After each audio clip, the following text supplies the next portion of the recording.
ബ്ലോഗിന്റെ പുതിയൊരു വീഡിയോയിലേക്ക് എല്ലാവർക്കും സ്വാഗതം. അപ്പോൾ എല്ലാവരും സുഖമായിരിക്കുന്നു, സേഫ് ആയിരിക്കുന്നു എന്ന് വിശ്വസിക്കുന്നു. അപ്പോൾ ഇപ്പോൾ ഈ സാധനങ്ങളൊക്കെ കൊണ്ട് നിൽക്കുമ്പോൾ നിങ്ങൾക്ക് മനസ്സിലായിക്കോട്ടെ, നമുക്കൊരു കുക്കിംഗ് വീഡിയോ ആണ്, ഒരു വെറൈറ്റി കുക്കിംഗ് വീഡിയോ ആണ് കേട്ടോ. നോക്കൂ, നല്ല തണുപ്പുണ്ട് കേട്ടോ ഇവിടെ. നമ്മളിത് ഇല്ലിക്കൂട്ടത്തിൻ്റെ അടുത്ത് വന്നിട്ടാണ് നമ്മളിന്ന് കുക്ക് ചെയ്യുന്നത്. ഒരു വെറൈറ്റി ആയിക്കോട്ടെ എന്ന് വിചാരിച്ചു. അപ്പോൾ നമുക്ക് ഇവിടെ അടുപ്പ് സെറ്റാക്കണം. അപ്പോൾ കുറച്ച് ക്ലീനിങ്ങും പരിപാടിയൊക്കെ ഉണ്ട്. അപ്പോൾ നമുക്ക് എന്തായാലും വഴിയെ എല്ലാം കണ്ടു തുടങ്ങാം. അപ്പോൾ എന്താ റെസിപ്പി എന്ന് പറഞ്ഞിട്ടുണ്ടല്ലോ, അപ്പോൾ റെസിപ്പിയൊക്കെ നമുക്ക് വഴിയെ വരുന്നതായിരിക്കും.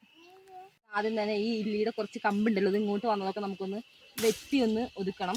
ശ്രദ്ധിച്ച് വെട്ടിയില്ലെങ്കിൽ ഇതിൽ നിറച്ച് മുള്ളുണ്ട്, നമ്മുടെ കയ്യിലൊക്കെ ഫുള്ള് മുള്ള് കയറും. അപ്പോൾ ശ്രദ്ധിച്ച് നമുക്ക് എന്തായാലും ഇതൊക്കെ ഒന്ന് കുറച്ച് വെട്ടി നമുക്കിവിടെ ഇനി അടുപ്പ് സെറ്റാക്കണം. അപ്പോൾ അതിലേക്കുള്ള പരിപാടി തുടങ്ങാം. അപ്പോൾ നമ്മൾ കുറച്ച് കമ്പും സംഭവങ്ങളൊക്കെ വെട്ടിയിട്ട് റെഡിയാക്കിയിട്ടുണ്ട്. ഇനി നമുക്ക് ഇതിൻ്റെ താഴ്ഭാഗം ഒന്ന് സെറ്റാക്കണം. നമുക്ക് അടുപ്പ് കൂട്ടാനുള്ള കല്ലൊക്കെ ഇതാ ഇവിടെ പ്രകൃതി തന്നെ നമുക്ക് തന്നിട്ടുണ്ട്. നമുക്ക് ഈ കല്ല് തന്നെ എടുക്കാം. അടുപ്പ് ഏകദേശം നമുക്ക് ഇവിടെ സെറ്റാക്കാമെന്ന് തോന്നുന്നു. അപ്പോൾ നമുക്ക് ഇതിൻ്റെ സൈഡൊക്കെ ഒന്ന് ഈ കമ്പ് വെച്ചിട്ടൊന്ന് വൃത്തിയാക്കി എടുക്കാം.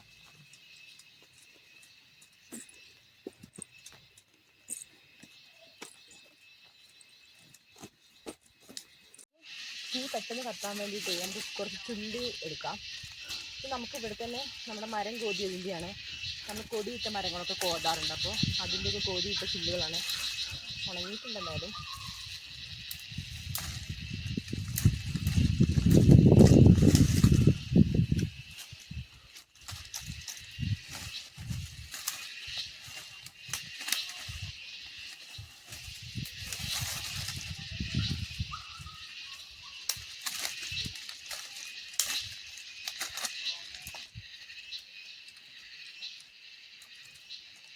നമ്മളിവിടെ വീട്ടിലേക്കുള്ള വിറകും കാര്യങ്ങളൊക്കെ പറമ്പിൽ തന്നെയാട്ടോ കൂടുതലും എടുക്കാറ്. പറമ്പിൽ നമുക്ക് അത്യാവശ്യം മരമുള്ളതുകൊണ്ട് നമ്മൾ കൊടിയൊക്കെ ഇടുന്ന മരങ്ങളൊക്കെ മിക്ക വർഷത്തിലൊക്കെ ഒരിക്കലും എന്തായാലും കോതാറുണ്ട്. അപ്പോൾ അതിൻ്റെയൊക്കെ ഒത്തിരി വിറകുണ്ടാവും, നമുക്ക് ചുള്ളി നമ്പായി തന്നെ ഒത്തിരി ഉണ്ടാവും. അപ്പോൾ നമുക്ക് കുറച്ച് ചുള്ളി നമ്മൾ എടുത്തിട്ടുണ്ട്. നമുക്കിത് ഉണങ്ങിയ അലകാണ്. അലകെന്ന് പറയുമ്പോൾ കവുങ്ങ് പൊളിച്ചതാണ് നമ്മളിവിടെ അലകെന്ന് പറയാം. അപ്പോൾ അതിൻ്റെ നമ്മൾ ചെറിയ ചെറിയ പീസാക്കിയിട്ട് ഇട്ട് കൊടുത്താൽ പെട്ടെന്ന് തീ കത്തിപ്പിടിക്കാൻ നല്ലതാണ്. അപ്പോൾ അതെന്തായാലും കുറച്ച് കീറിയെടുക്കാം.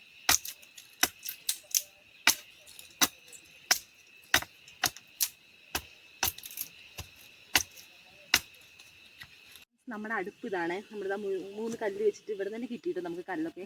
അപ്പോൾ ഇതാണ് നമ്മുടെ അടുപ്പ്. അപ്പോൾ അതിലേക്ക് നമ്മൾ കുറച്ച് വിറകൊക്കെ എടുത്തിട്ടുണ്ട്. അപ്പോൾ എന്തായാലും നമുക്കിനി തീ കത്തിക്കാൻ തുടങ്ങാം.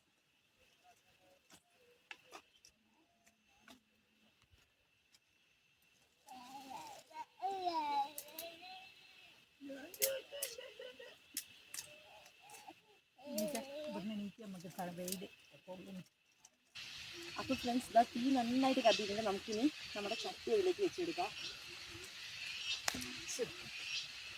നല്ല ചൂടായിട്ടുണ്ടല്ലോ വിറകൊക്കെ. അങ്ങനെ നമുക്ക് ഇതിലേക്ക് ആദ്യം എണ്ണ ഒഴിക്കാം.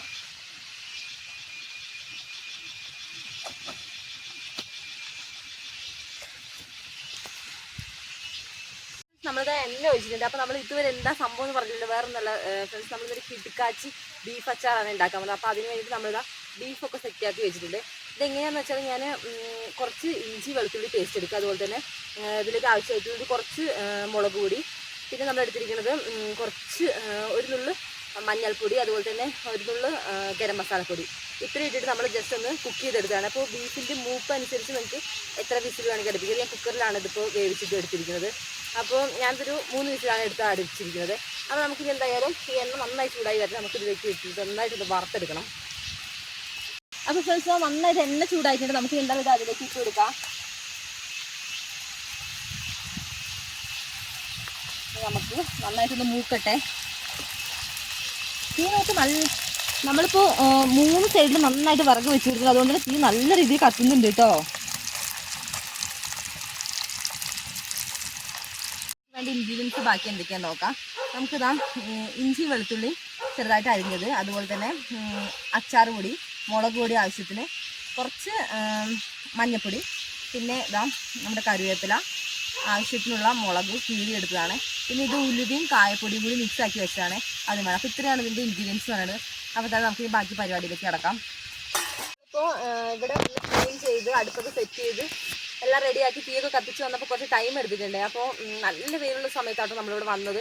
പക്ഷേ ഇപ്പോൾ കുറച്ച് മൂടി കെട്ടി ചെറിയ രീതിയിൽ മഴയും ചാറി തുടങ്ങിയിട്ടുണ്ട്. എന്താവും നമ്മുടെ ബീഫ് അച്ചാറെന്ന് അറിയത്തില്ല. എന്തായാലും നമുക്ക് മൂത്തിട്ടുണ്ട്. നമുക്ക് എന്തായാലും വറുത്ത് കോരിയെടുക്കാം. അതായത് നോക്കി മഴയും കൂടി പെയ്തുകൊണ്ടേ നന്നായിട്ട് പുക വരുന്നുണ്ട് കേട്ടോ. കാരണം നമ്മുടെ വിറകിലേക്ക് ചെറുതായിട്ടൊക്കെ വെള്ളം നനയാൻ തുടങ്ങിയിട്ടുണ്ട്. അതായത് നമുക്ക് നല്ല ശക്തിക്ക് മഴ വരുമ്പോഴത്തേനും കോരിയെടുക്കാം. വാഴയുടെ ഇലയൊക്കെ നനഞ്ഞു തുടങ്ങിയിട്ടുണ്ട്. അപ്പോൾ മഴ കുറച്ച് ശക്തിയായി വരുന്നുണ്ട്. നമ്മളിപ്പോൾ ഇല്ലിക്കൂട്ടത്തിൻ്റെ ഇടയിലായതുകൊണ്ട് കുറച്ച് സേഫാണ്. പക്ഷെ നല്ല ശക്തിക്ക് മഴ പെയ്താൽ എന്താവും അറിയില്ല. പെട്ടെന്നൊന്നും എന്തായാലും ഇതിൻ്റെ ഉള്ളിൽ കൂടെ വെള്ളം വരത്തില്ല. അത്ര നേരം വന്നിട്ടില്ല. തീരെ നന്നായിട്ട് കത്തുന്നുണ്ട്. മഴ നോക്ക്, പുറത്ത് നല്ല മഴയായിട്ടുണ്ട്. എന്തായാലും നമ്മുടെ ബീഫൊക്കെ ഏകദേശം മൂത്ത് തുടങ്ങിയിട്ടുണ്ട്. ഒരു 5 മിനിറ്റ് കഴിഞ്ഞാൽ നമുക്കിത് കോരാം. 5 മിനിറ്റ് വേണ്ട, ഒരു 2 മിനിറ്റ് കഴിഞ്ഞാൽ നമുക്കിത് കോരാം. കാരണം തീ അത്രയ്ക്ക് നല്ല ശക്തിക്കാണ് തീ കത്തുന്നത്. നമുക്ക് മൂത്തിട്ടുണ്ട്. നമുക്ക് എന്തായാലും വറുത്ത് കോരിയെടുക്കാം. അതായത് നോക്കി മഴയും കൂടി പെയ്തുകൊണ്ടേ നന്നായിട്ട് പുക വരുന്നുണ്ട് കേട്ടോ. കാരണം നമ്മുടെ വിറകിലേക്ക് ചെറുതായിട്ടൊക്കെ വെള്ളം നനയാൻ തുടങ്ങിയിട്ടുണ്ട്. അതായത് നമുക്ക് നല്ല ശക്തിക്ക് മഴ വരുമ്പോഴത്തേനും കോരിയെടുക്കാം. അതായത് നമുക്ക് മൂത്തിട്ടുണ്ട്. നമുക്ക് എന്തായാലും വറുത്ത് കോരിയെടുക്കാം. അതായത് നോക്കി മഴയും കൂടി പെയ്തുകൊണ്ടേ നന്നായിട്ട് പുക വരുന്നുണ്ട് കേട്ടോ. കാരണം നമ്മുടെ വിറകിലേക്ക് ചെറുതായിട്ടൊക്കെ വെള്ളം നനയാൻ തുടങ്ങിയിട്ടുണ്ട്. അതായത് നമുക്ക് നല്ല ശക്തിക്ക് മഴ വരുമ്പോഴത്തേനും കോരിയെടുക്കാം. നമ്മുടെ ബീഫ് കട്ടിയുള്ളായിട്ട് മൂത്തിട്ടുണ്ട്. നമുക്ക് ഇനി എന്തായാലും കോരിയെടുക്കാം.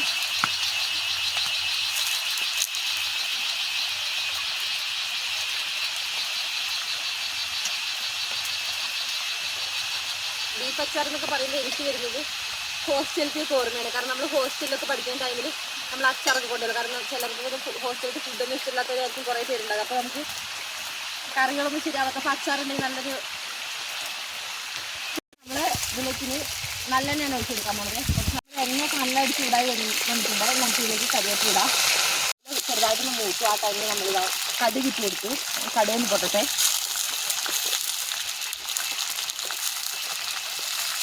കടുക് പൊട്ടിയിട്ടുണ്ട്. ഫ്രണ്ട്സ്, നമുക്ക് ഇതിലേക്ക് വെളുത്തുള്ളി ചെറുതായി അരിഞ്ഞിട്ട് കൊടുക്കാം.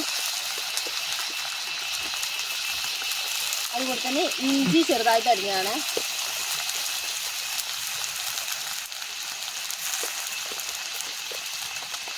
പച്ചമുളക് കീറി എടുത്തതാണ്, അത് ഇട്ടു. നന്നായിട്ട് ഇളക്കി കൊടുക്കാം. നന്നായിട്ട് മൂക്കണ്ട, ഒരു പകുതി മൂപ്പാകുമ്പോൾ നമുക്ക് ബാക്കി മസാലകളൊക്കെ ഇടാം. നമുക്കിതിലേക്ക് നമ്മുടെ അച്ചാർ പൊടി ഇട്ട് കൊടുത്തിട്ടുണ്ട്.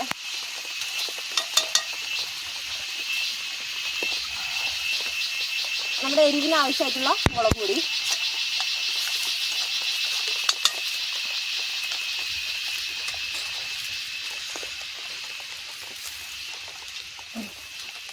ഒരു നുള്ളു മഞ്ഞൾപ്പൊടി.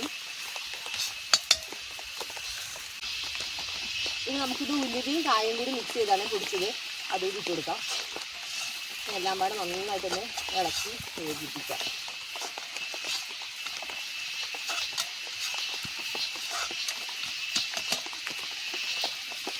മസാലയൊക്കെ നല്ല സെറ്റായി വന്നിട്ട് നമുക്കിതിലേക്ക് നമ്മുടെ വറുത്ത് കോരിയ ബീഫ് ഇട്ട് കൊടുക്കാം.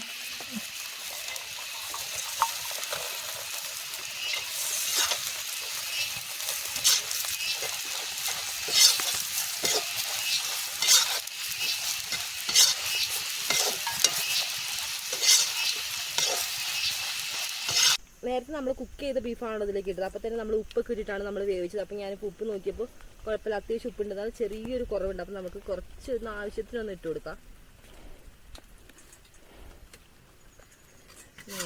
നന്നായിട്ട് ഇളക്കാം.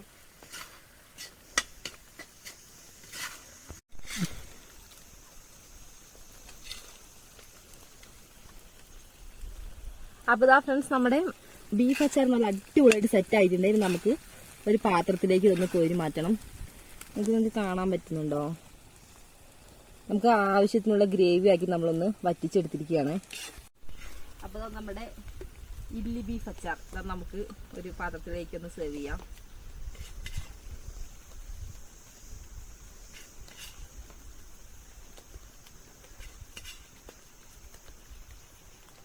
ഇവിടെ ഇതാ ബീഫ് അച്ചാർ ഇവിടെ അടിപൊളിയായി കിട്ടിയിട്ടുണ്ട്. നമുക്ക് ഇനി ഒന്ന് കഴിച്ചു നോക്കിയിട്ട് എങ്ങനെയുണ്ട് ഇതിൻ്റെ ടേസ്റ്റ് എന്ന് പറയാം.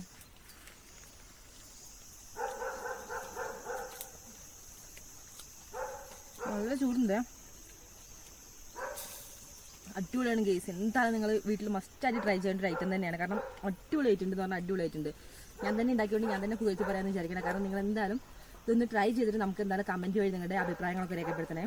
അപ്പോൾ ഫ്രണ്ട്സ്, നമ്മുടെ ഇതുപോലത്തെ വീഡിയോസൊക്കെ നിങ്ങൾക്ക് ഇഷ്ടപ്പെടുകയാണെങ്കിൽ നമ്മളെ പരമാവധി സപ്പോർട്ട് ചെയ്യുക, ലൈക്ക് ചെയ്യുക, സബ്സ്ക്രൈബ് ചെയ്യുക. അതുപോലെ തന്നെ തൊട്ടടുത്ത് നിങ്ങളുടെ ഫ്രണ്ട്സിന് വീഡിയോ നിങ്ങൾക്ക് ഇഷ്ടപ്പെടുകയാണെങ്കിൽ നമ്മുടെ വീഡിയോസൊക്കെ ഒന്ന് ഷെയർ ചെയ്യുക.